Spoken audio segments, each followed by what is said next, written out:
About 20 minutes later, I found myself seated on the couch in the living, cradling Andy against my side protectively. Alexander had his own arm wrapped tightly around my shoulders, his posture tense as he stared at the red-haired woman as if she was a rattlesnake. Dennis was holding Sarah to him just as tightly, easily picking up on the tense atmosphere. Dedri had asked for a moment to slip on dry clothes and had appeared downstairs to sit down in the large leather chair. She was now wearing a soft white dress and a towel wrapped around her shoulders to dry her hair. Bob stood across from her, his back turned to everyone as he stared out the window. All I knew was that Dedri meant tears, or sorrowful, and that this was in fact the woman that had made Bob a vampire, the woman he'd fallen in love with so very, very long ago. I didn't know if he'd seen her again after he'd made Alexander and Sarah. I didn't know the manner in which he'd left her to save his siblings, but I knew that it was hurting him a lot to see her again now. Did he still love this woman? I couldn't imagine this incredibly beautiful vampire loving anyone but herself. Even now, dressed so innocently as opposed to that dangerous look before, she looked like a woman very sure of herself, ready to wrap any man around her little finger. Jennifer and Stephanie could learn a lot from this woman. Andy shivered and looked up at me. "What is going on? Why is she so sad?" he whispered. But I knew everyone, but maybe Dennis could hear with their vampire ears. His eyes were so big and luminous that you could almost drown in them. "Oh, sad?" I looked back at Dedri, but I couldn't see it. She looked composed and very put together, despite the wet hair and non-existent makeup. There was a soft smile playing on her lips, and her silver eyes looked cold and sharp. "Not sad." I shrugged and offered, "Want to go play upstairs, giant?" "No." He shook his head in defiance. "I want to know why she's so sad, and I want to know why Bobby is sad too." I would have smiled at how Andy called Bob, but Alexander stiffened beside me at the words. When I looked up, I saw Bob look at my baby brother as well, a smoldering look on his face that I couldn't quite place. Sarah seemed very thoughtful, and I think she was talking telepathically to Alexander. The way her forehead had creased, just a little bit, I didn't quite know how to respond to Hey because all the vampires in the room would hear what I said anyway. I wasn't sure I wanted that. Then the thought crossed my mind that Alexander thought I might have some talent in the telepathy department, so I gently reached out with my mind towards Andy. It wasn't easy because I didn't know exactly how to. With Alexander, it was all so very instinctive and easy, as if there was a line I could follow. But as I focused on the vibrant energy of my baby brother, I sent the thought, "Hey, I don't know why they are sad, but it's private. We shouldn't intrude. You know how you hate crying in front of other kids. So do they." I hoped he realized that it was me and that I had in fact reached him. But I had no reason to worry because he suddenly started bouncing in excitement. "You can do that too, Brittany. Can you read my mind? What am I thinking right now?" Just like that, the tension in the room broke, although Dedri gave me a single piercing look as if she was surprised to find telepathy in a human. Everyone else but Bob was smiling at Andy with soft indulgence. I smiled at Hay and was about to say that I couldn't actually read minds, but was able to send thoughts to him when I realized he was, in fact, sending one to me. "Can I have cake, please? Dennis made some. Can I have it?" Shocked, I stared at him, and then I smiled. "No, Hay, you're not getting cake. I'm sure Dennis will leave some for you for tomorrow. Besides, he makes cake all the time." "Oh, why not? It's chocolate cake." He pouted, but then he got up and seemed to have regained some sense. "Read my mind again, Leah. It's so cool you can read minds and talk to me like this. I don't like it when they're sad. It makes my head heavy. Can I hug them? Will that make it better?" I shook my head. "I suppose you can hug Bob if you want." "What do you mean it makes your head heavy?" It surprised me how easy the telepathic communication between us was already, but I supposed it had to do with our blood relation. Andy didn't reply, however, and slipped out from under my arm to jump to his feet. Instead of going over to Bob for that hug, he turned and ran straight to Dedri. He'd climbed in her lap and slung his short arms around her neck in a death grip before she could even move. Although being a vampire, I suppose she could move real fast. Maybe she was just too shocked to actually move. "Andy," I said. "Bob." The words fell from my lips because I was rather shocked as well. And at that, Bob finally turned to face us. His blue eyes met mine, and I was startled to see that he no longer looked sad, but that a smile was tugging at his lips. It told me he appreciated the sentiment. Dedri was still frozen in Andy's arms, and suddenly I was worried that she might not be able to restrain herself. Was she struggling to contain her bloodthirst? Does Andy have any more surprises up his sleeve? A grumble, hua. Oh, don't worry. Dedri won't bite him. She's only lethal to grown men. She loves children. I shot Alexander a grateful look, happy that he'd guessed at the reason of the sudden tension in my body. I squeezed his hand more firmly than I would have with a human, but as he'd said earlier today, he was a vampire. So, it's only you I have to worry about? I asked him, surprised to find the sudden playfulness inside me. I was only teasing because for some reason I couldn't explain. I had known the second Dedri walked in that she wasn't all that powerful as a vamp. Stronger than Bob maybe, but Bob was at the very bottom, so that wasn't a surprise. But even Sarah was stronger compared to this pale but very beautiful woman. She was lethal only because she'd learned the art of seduction to perfection, I guessed. I knew I had nothing to worry about in that department. I might not be anywhere near as beautiful as she was, but Alexander was my soulmate. He would never love another. Yeah, never. Andy was still tightly hugging Dedri, and only now, after a few minutes, did I notice a change in her posture. Her body seemed to be relaxing, and then suddenly she'd gone from confident seductress to frail and lost. Then suddenly she started shaking, and then the woman wrapped her arms tightly around Andy, not tight enough to hurt, but tight so she pulled him close to her chest. Her head bent, at long last shielding a face devoid of emotion against Andy's tiny shoulder. My breath caught in my throat as I thought for a moment that she'd leaned down to feed. But then I realized she was crying, utterly heartbroken and so filled with sorrow that her name was a haunting fit. Andy was petting her hair as if he was trying to comfort her, humming a soft melody that I soon recognized as that of the Irish lullaby.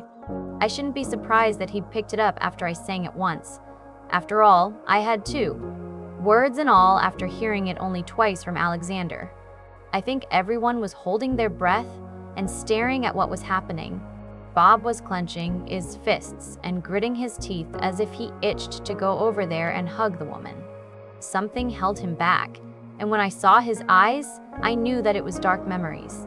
Whatever had happened, they hadn't parted on friendly terms, and he wasn't able to forgive her for it. Not yet, at least, even though I could clearly see that he loved this woman. Somehow, after all these years, he still loved her. Since they'd almost died of the famine and disease, and Alexander had been an old-fashioned blacksmith, I knew they had to be at least 300 years old.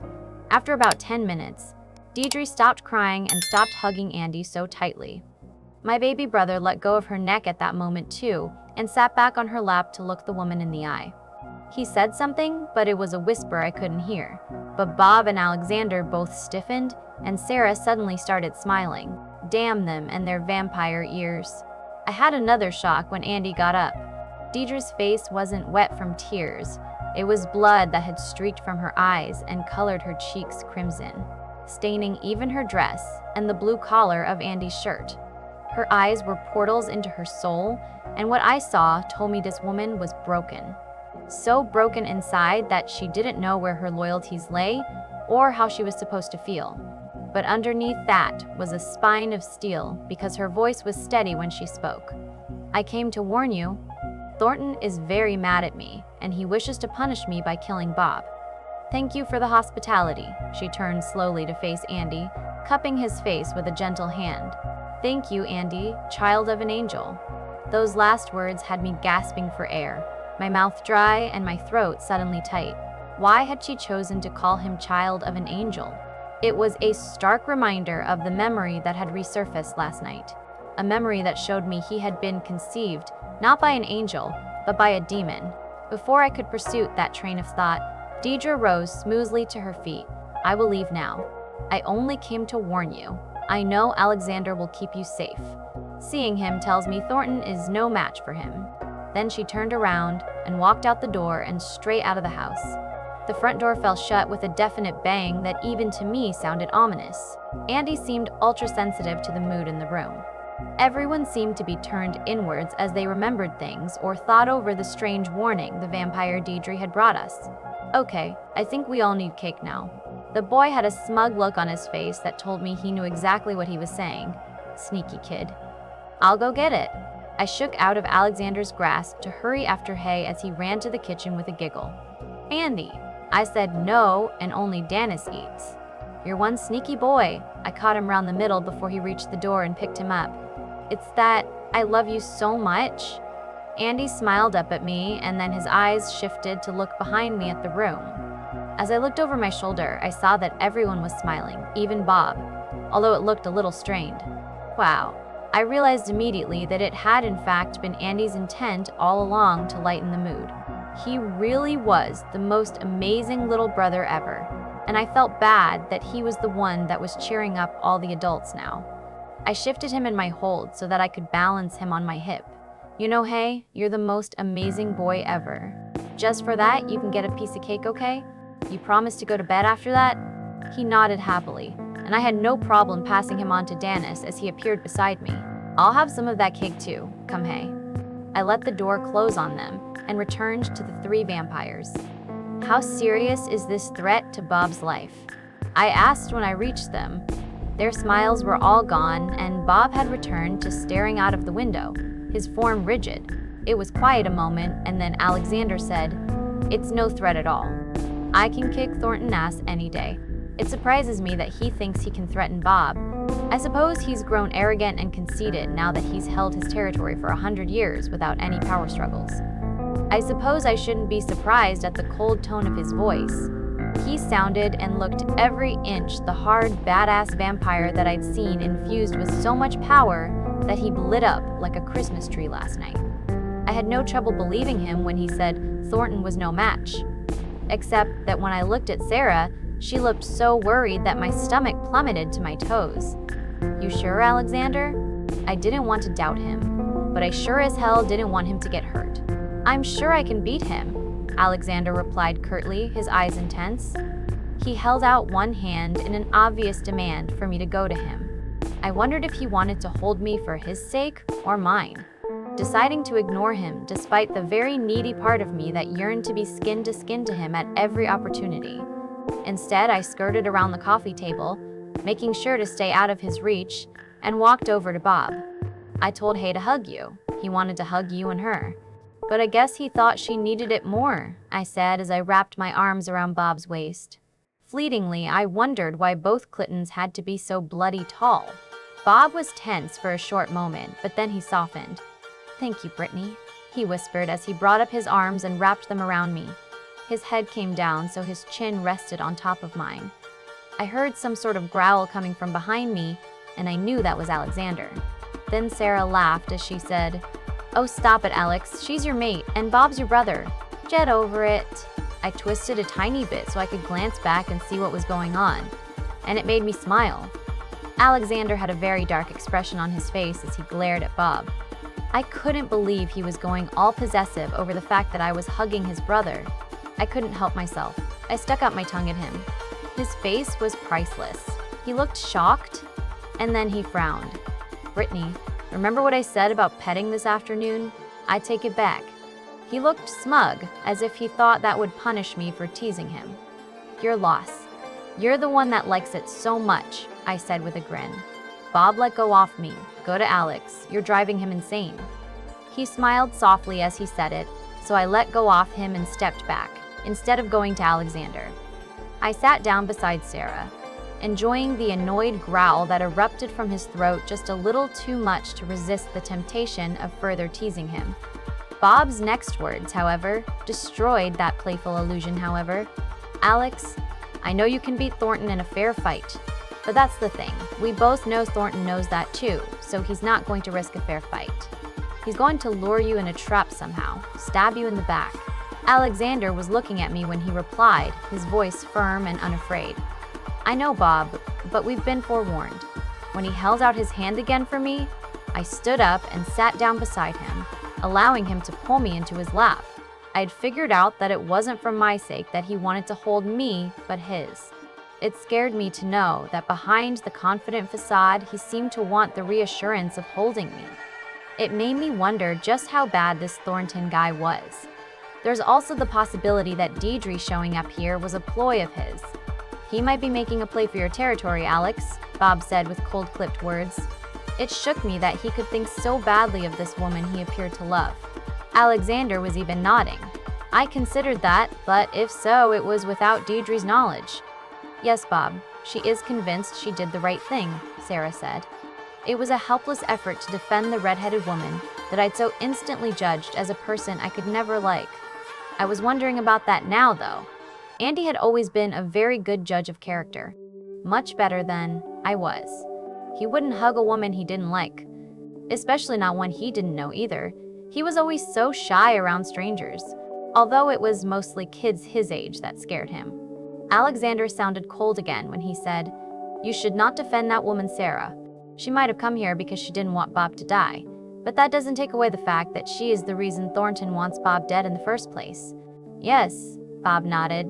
"She probably pissed him off royally and he's aiming for her weakness." Ling. Sarah took on a stubborn look. "And have you thought about why you are her weakness, Bob?"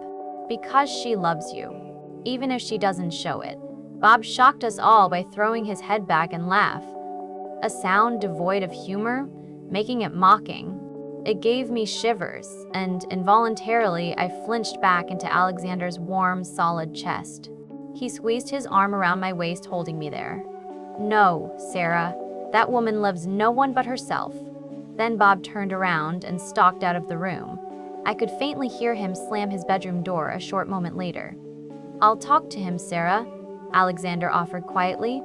It was clear that Sarah looked a little crestfallen and sad. She seemed to be the only one who believed that whatever love there was between Bob and Dedri was salvageable. "No, don't bother. I don't even know why I still try," Sarah said, her tone a little acerbic. I had never heard her talk that way before. "I don't know either." "Sarah, that woman certainly doesn't deserve it," Alexander replied, and I had the feeling all of this was a long, ongoing thing between the three siblings. Probably ever since they'd all become vampires. Sarah pinned Alexander with a solemn look. "She might not, Alex, but Bob certainly does." With those words, she stood up and left the room as well. I wanted to turn around so I could see Alexander's expression, but just then, Dennis and Andy appeared. "I'm ready for bed, Brittany." I nodded and freed myself from Alexander's grasp. "Sarah might need you, Dennis. I think I hurt her feelings." "I apologize," Alexander said, meeting the angelic-looking guy with a level stare. Without saying a word, he turned and ran from the room. "I'm sorry, hey, come, I'll read you a story." I wasn't sure what I was apologizing to Andy for, but I knew it couldn't be nice for him to be in the middle of all this tension on his first night here. I wanted this to be perfect and happy, but all we got was one afternoon. I had to climb into the castle bed with Hay when I read him the story, and as I left, he said bravely, "You can turn off the light, Brittany. I'm not scared here. I have a castle now." When I turned off the light, he added softly, "Daddy can't hurt me here. He won't find me." I was shocked as I closed the door, numbly reassuring him that I was right down the hall and that I'd come if he called. Had that bastard off a father really hurt Andy at night? Or was he talking about his real father, the demon that I could now clearly remember?